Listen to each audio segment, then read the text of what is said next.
Vitor, quais os desafios para a esquerda nesse momento, principalmente para o PT, que é o partido hegemônico nesse segmento?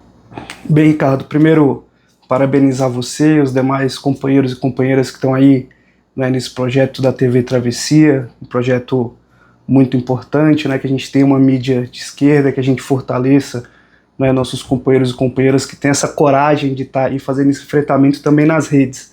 Né. Eu sei que você, como os demais companheiros que estão aí também fizeram esse enfrentamento nas ruas, ajudaram a eleger o companheiro Lula, mas que agora estão aí também nas redes, né, fortalecendo o nosso debate, fortalecendo a esquerda brasileira e a esquerda do Distrito Federal. Eu acho que a gente vai ter, né, e aí um panorama a curto prazo, que é o panorama 2026. Primeiro, a gente fortalecer, né, a candidatura para a reeleição do presidente Lula. Né, algumas pessoas maldosas tentam falar, né, da saúde do presidente, principalmente pela última cirurgia que ele teve que fazer, mas por uma condição médica, né? Não é nada por questão da idade, como qualquer pessoa de qualquer idade poderia ter acontecido o que aconteceu com o presidente Lula. Né? Alguns falam que isso seria uma fragilidade, mas estar no hospital não é uma fragilidade, né? Por uma fatalidade que aconteceu. Inclusive o Bolsonaro, quando era presidente, quantas vezes ele não foi para o hospital, mas ninguém, né, fala sobre a saúde do Bolsonaro nesse quesito, que ele não poderia ser presidente, a extrema-direita não usa esse panorama. E principalmente a gente vai ter que fortalecer a esquerda dentro dos parlamentos. Né? A extrema-direita vem com um projeto muito grande de tentar eleger senadores, então eles vão tentar, né, dar o contragolpe ali em cima do STF, né, tentar de alguma maneira ali pelo Senado tentar impeachment de ministros do STF, como o ministro Alexandre de Moraes, que, né, tem feito esse enfrentamento mais direto aos crimes da extrema-direita, né, somente quando a gente viu agora a tentativa de golpe. Eu acho que o PT não fica de fora dessa grande movimentação, né, mas também acho que o PT tem que ter um panorama para os próximos 45 anos do partido, né, para o pós-Lula. Então acho que isso começa com trazendo algumas lideranças jovens para disputar esses processos. A gente precisa renovar as câmaras, tanto a Câmara Federal como a Câmara aqui do Distrito Federal. Né? A gente vê que a gente tem companheiros muito aguerridos, né, como o companheiro Chico Vigilante, que está lá, como a companheira Érica Cocai, na Câmara dos Deputados, mas que a gente precisa também renovar. Né? A gente vê o grande exemplo do companheiro Gabriel Magno, que é um deputado jovem e que tem feito um enfrentamento muito grande contra o governo ibanês. Né, eu acho que o partido também vai precisar disso, somente na sua direção. O PT vai passar por um processo de eleição interna no próximo ano. Eu não faço mais parte dos quadros do partido, mas não doei meus últimos 7 anos a construção do PT e a juventude do PT, então acho que eu posso, né, falar um pouco sobre isso. Então acho que no processo do PED do ano que vem é importante, né, que a militância eleja quadros jovens realmente para oxigenar a liderança desse partido, para oxigenar a discussão do PT, porque a gente viu aqui no DF, nos últimos anos, infelizmente, um PT com pouca ação. Né? Depois da eleição do presidente Lula, a ação do PT, não só no DF, mas nacionalmente, aqui acaba, né, tendo um peso maior por o poder estar aqui, é o que eu falo. A gente tem um ônus e um bônus de militar no Distrito Federal. O bônus é que, né, o governo está aqui do lado, então a gente consegue ter um diálogo maior, a gente consegue participar das ações do governo, a gente consegue ajudar a fortalecer, né, as ações do governo, mas o ônus é que às vezes a gente acaba esquecendo a oposição ao governo do Distrito Federal. Então, né, acho que o PT pecou um pouco nisso nos últimos anos, mas que a gente renovando, né, essa direção, inclusive porque a juventude do PT nos últimos anos foi a grande vanguarda, né, do partido nas lutas, principalmente contra a privatização da rodoviária do Plano Piloto, na luta em defesa do povo palestino e outras lutas aqui do Distrito Federal, na juventude do PT que puxou o partido para dentro dessas discussões.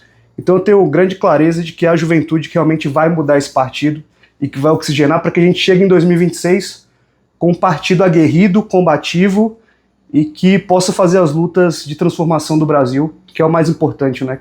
que é para isso que o PT nasceu, transformar a vida do povo brasileiro para melhor. Vitor, como melhorar a disputa em relação à comunicação digital? Temos que seguir algum modelo? Temos alguma estratégia? O que você diria? Bem, Ricardo, essa é uma pauta para mim assim, muito cara, muito importante, porque eu trabalho, né, com comunicação política já há 6 anos. Então, eu acho que a gente conseguiu, nos últimos anos, melhorar bastante a nossa comunicação. Né? Em 2018, a gente vinha de um período assim, de terra arrasada, tanto politicamente como também nessas ações de rede social. Acho que, né, a extrema-direita conseguiu crescer muito, inclusive foi assim que eles elegeram, né, o Bolsonaro, colocando, né, nas redes sociais como se ele fosse antissistema, né, um cara que sempre foi do centrão, né, como se ele fosse antissistema. A cara do sistema é o Bolsonaro, mas essa ação de redes que eles conseguiram, né, entenderam muito antes da gente como fazer, deu essa vitória na época ao Bolsonaro. Mas que em 2022 a gente já conseguiu, né, reverter muito essa narrativa da extrema-direita nas redes.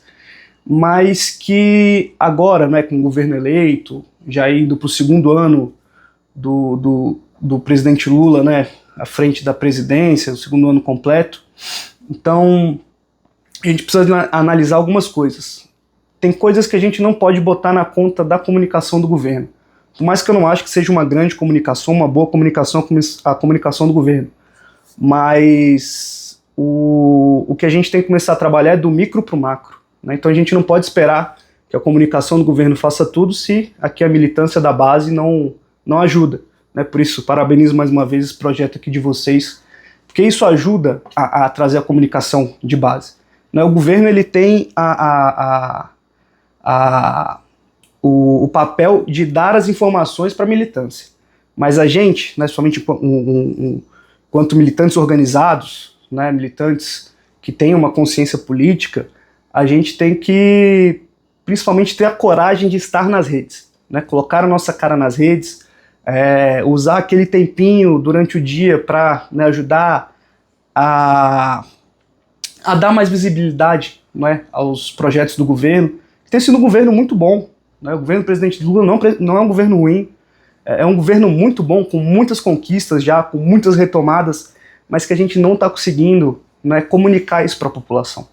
Né? A gente vê pelos índices do governo que não estão subindo. Por mais que o governo tenha muitas entregas, que tenha recordes, né, batendo aí recordes de emprego, de massa salarial, de questões assim, muito importantes para o povo, ainda não está chegando, né, isso na população. Então isso vem do micro, que é o que o bolsonarismo conseguiu ser muito bem organizado, inclusive até hoje. Né? Inclusive é difícil a gente conseguir rebater algumas coisas, mas não é impossível. A gente pode usar exemplos desse ano mesmo, né? A luta contra o PL da gravidez infantil. A gente teve uma grande movimentação nas redes e conseguiu, né, naquele momento, barrar na Câmara Federal. A luta pelo fim da escala 6x1 foi a esquerda na internet pautando isso. Então acho que a gente tem que usar esses exemplos para ser o norte, né, da militância. Que a gente precisa se engajar em defesa do governo, a gente precisa se engajar em dar visibilidade aos projetos do governo Lula, que, como eu falei, é um governo que tem muitas entregas, mas que essas entregas não estão conseguindo chegar na população. Né? Então isso, a gente não pode esperar chegar a eleição de novo. Acho que a gente já está, né, atrasado nisso. Como eu falei, segundo ano de governo, a gente já precisa, né, movimentar mais. Então, acho que os partidos políticos, principalmente o Partido dos Trabalhadores, né, que é o partido do presidente Lula, precisa ter uma estratégia de formar a sua militância para fazer essa disputa nas redes. Né? Porque nas ruas a gente já sabe que historicamente o PT dá um show, mas que nas redes a gente precisa ainda melhorar muito, ter estratégia. Né? Acho que a palavra para resumir tudo isso é ter uma estratégia de como colocar a nossa militância para defender o nosso governo nas redes e também nas ruas. Né? Importante voltar até essa mobilização de rua também para fortalecer a luta das redes. Você esteve num fórum da juventude em Moscou. A juventude está politizada? É a luta de classes? a luta central ou as causas identitárias estão falando mais alto? Pois é, no começo do ano eu tive a felicidade de poder participar do Festival Mundial da Juventude, né, que acontece em Moscou. É um festival que começou ali durante a União Soviética, né, então que se junta a juventude do mundo inteiro para poder, né, conversar, poder se conhecer. Então foi um momento extremamente importante. Mas aí trazendo para a ótica do Brasil, né, eu não acho que a juventude está despolitizada, mas eu sempre falo que a esquerda, no geral, teve uma derrota muito grande, né, nos últimos anos, que foi a vitória do projeto da Lava Jato. O projeto da Lava Jato não era só prender o presidente Lula, ou, né, enfraquecer o Partido dos Trabalhadores, né, prendendo algumas lideranças nossas, ou, né, processando algumas lideranças, que no final a gente viu que não existia prova nenhuma, né, prisões arbitrárias, inclusive isso está cada vez mais claro, né. Mas o projeto principal da Lava Jato não foi esse. O projeto principal da Lava Jato foi criar uma despolitização no país, né, porque aí você não só quebra um partido, mas você quebra a política, né. Então, eu falo pela minha geração, né, que já é uma geração anterior à geração agora dos adolescentes, dos jovens, né? Eu já estou ali no final do limite da juventude, mas que eu lembro que a discussão era muito essa, né, no meu ensino médio. Eu peguei, o final do ensino médio foi o final do primeiro governo Dilma, né? Então foi ali que começou a aflorar essas discussões, somente ali da Lava Jato, né? Então a gente via que essa discussão da antipolítica, ela crescia muito. Então a despolitização, ela nasceu ali, né? Mas que eu acho que a gente aos poucos tem conseguido quebrar isso. É muito difícil. Primeiro porque a gente pega, né, uma geração que durante o final do seu ensino médio, ou o começo do ensino médio, aconteceu durante a pandemia. Então é uma geração que não pôde discutir algumas questões com seus pares, né? Então, no meio de uma pandemia, com um governo genocida como era o governo do presidente Jair Bolsonaro, você não tinha a juventude ali, porque a gente sabe que o dia a dia ele te ajuda a ter o senso crítico, né? E também essa juventude acabou não tendo a proximidade com o movimento estudantil, que é uma base tão importante, né, para a formação política, ou para que, né, se traga discussões importantes, né? Porque essa geração acabou tendo boa parte das suas aulas em casa. Então, isso ajudou também nesse projeto de despolitização. Mas eu não acho que, né, como algumas pessoas falam, as pautas identitárias são um grande problema da esquerda. Não, não é. Eu acho que essas pautas, né, é uma grande vitória a gente poder estar discutindo elas, né, porque são pautas de grande sofrimento para uma boa parte da população, né? A gente vê a direita falando que, né, a gente quer transformar as minorias em maiorias. Como é que a gente chega para a população negra e fala que quer transformar em minorias as maiorias? Se a maior parte da população brasileira é a população negra, né? Ou para as pessoas LGBTs, que a gente não pode falar sobre as dores da luta deles, né? Ou dos povos indígenas. Então eu não acho que exista esse termo, ele, para mim, me parece muito errado, né, de pautas identitárias.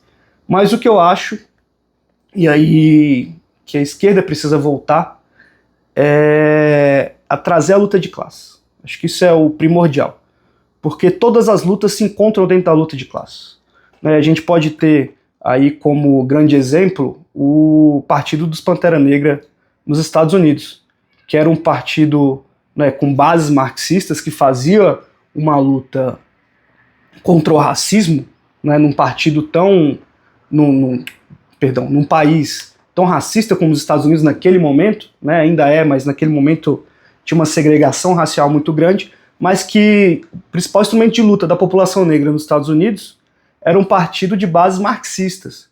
Então acho que a gente precisa trazer essa luta de classe de novo para a esquerda. Não é porque, como eu falei, o projeto da Lava Jato, ele ajuda o projeto do neoliberalismo. Porque o projeto do neoliberalismo é principalmente o projeto do individualismo. Então as pessoas não se sentem mais na luta coletiva. acho que a gente precisa trazer que algumas lutas são coletivas, né? Tentam dividir os trabalhadores dos pequenos empresários. Acho que a gente não pode dividir. Todo mundo é classe trabalhadora. Tirando, né, os bilionários, essa galera, né, que fica rica a partir da fome do povo, a partir do nosso trabalho. Tirando isso, todo mundo é classe trabalhadora. Então tem que acabar esses divisionismos. A gente tem que voltar para a luta de classe. Então eu não acho que, né, o identitarismo é o que está matando ou despolitizando a juventude, mas é a falta da luta de classe. Porque a direita cresceu nos últimos anos não só pelas redes, não só por isso, mas porque traz um discurso antissistema. Por mais que a direita não seja antissistema, por mais que as pessoas que se digam antissistema são os principais caras do sistema, como o Donald Trump nos Estados Unidos, né, um cara que se elegeu agora de novo se colocando como antissistema.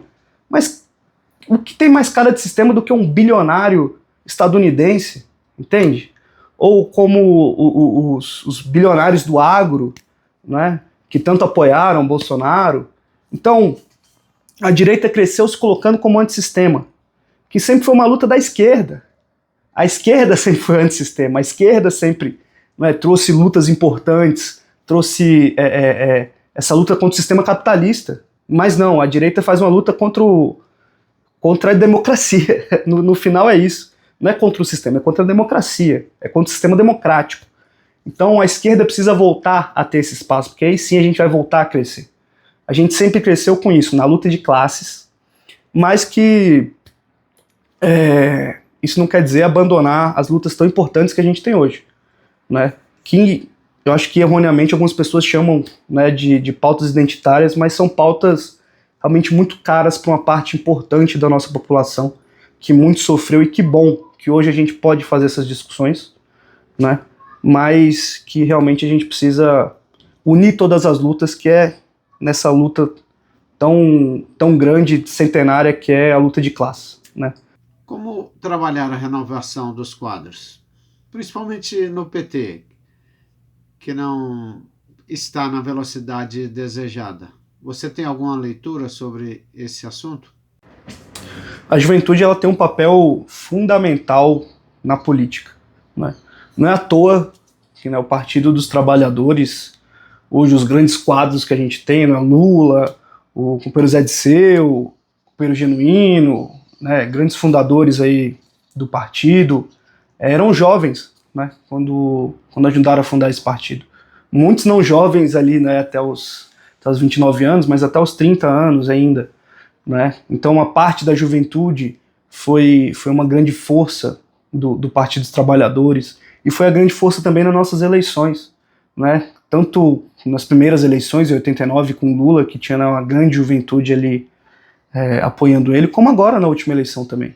O grande diferencial da campanha do presidente Lula foi conseguir trazer a juventude, né? Mas aí a gente parte para um outro desafio, que é a juventude poder ter espaço na política. Eu lembro que no último congresso, né, da juventude do PT, quando eu fui eleito secretário de juventude à época, né, eu ouvi do presidente Lula uma coisa que me marcou, assim, que foi: se você não gosta de política, se você não gosta dos políticos, vá você fazer política. Então vá você fazer a mudança, né, que você tanto quer na política. Então acho que isso é muito verdade, né? A gente tem uma juventude que quer transformar. A gente precisa conseguir trazer ela para dentro do partido, né? Porque infelizmente quando a gente entra num partido político, eu não falo só do PT, hoje eu não faço mais parte dos quadros do Partido dos Trabalhadores, não é? Mas a gente vê algumas coisas que acabam nos desmotivando, né? Primeiro, uma vontade de continuar à frente de espaços do partido, pessoas que não têm mais relevância política, ou que não têm mais, né, aquele famoso tesão da política, que acabam se entregando para questões que não são as bases fundamentais desse partido, né? Inclusive, esse foi um dos motivos da minha saída do Partido dos Trabalhadores. Mas eu acho que a gente tem uma juventude muito qualificada dentro desse partido, uma juventude que pode realmente mudar a cara do PT, né, pode ajudar, né, a continuar esse partido, porque a gente vive um grande dilema, né, o que vai ser da esquerda e o que vai ser do PT no pós-Lula. Então, acho que é a juventude que vai dar esse tom, né? Então, é importante a juventude que está dentro do partido, ou a juventude que está dentro de qualquer partido político, que faça com coragem o enfrentamento, né? Eu falo por experiência própria, é uma questão muito difícil, né, a gente se colocar nesse papel de enfrentar, né, algumas questões colocadas para realmente defender o partido, para defender o estatuto desse partido, para defender as bases em que o Partido dos Trabalhadores foi fundado. Então, eu acho que é importante que a juventude tenha esse espaço, mas eu lembro de uma frase de um companheiro que me marcou também, no começo da minha militância, que ele me falou: Vitor, a juventude tem que chegar com o pé na porta. Não adianta você esperar espaço, que ninguém vai te dar espaço. E hoje eu tenho muita clareza do quanto isso foi importante para a minha formação, porque eu sempre prezei por isso, né, por chegar e tentar ocupar os espaços, tentar defender o certo, né, e eu sei que a juventude desse partido tem muita qualidade para ajudar o PT a voltar a ser combativo no Distrito Federal e ser ainda mais combativo a nível nacional, né.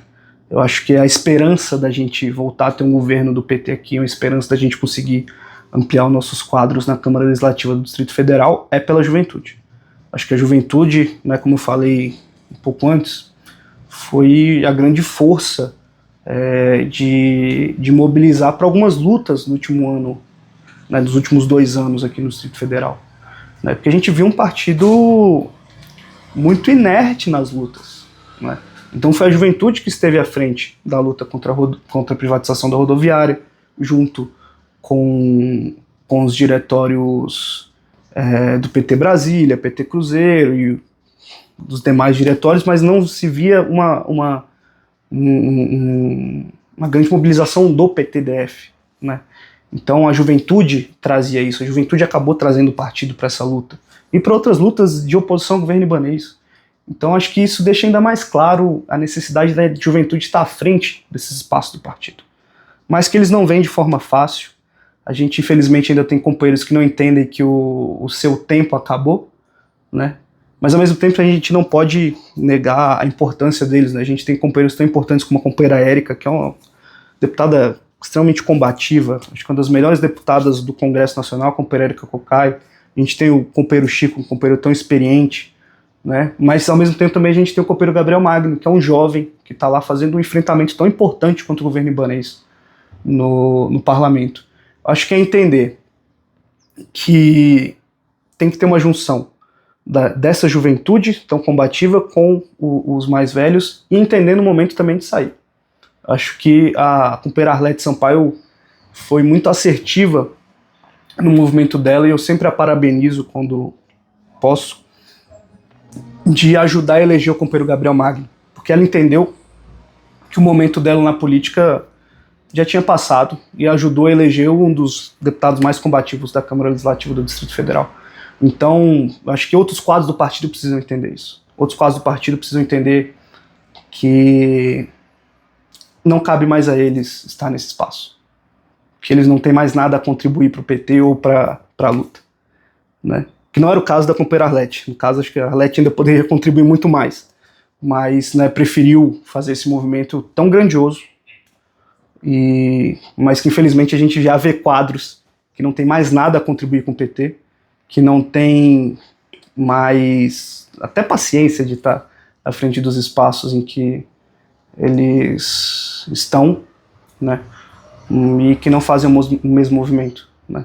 Então eu espero que a juventude desse partido continue a combatividade que eu vi, né, como secretário de juventude, nos anos que passei dentro do Partido dos Trabalhadores, e que possa realmente, né, tomar a frente desses processos, porque é isso que vai garantir o PT pelos próximos 45 anos.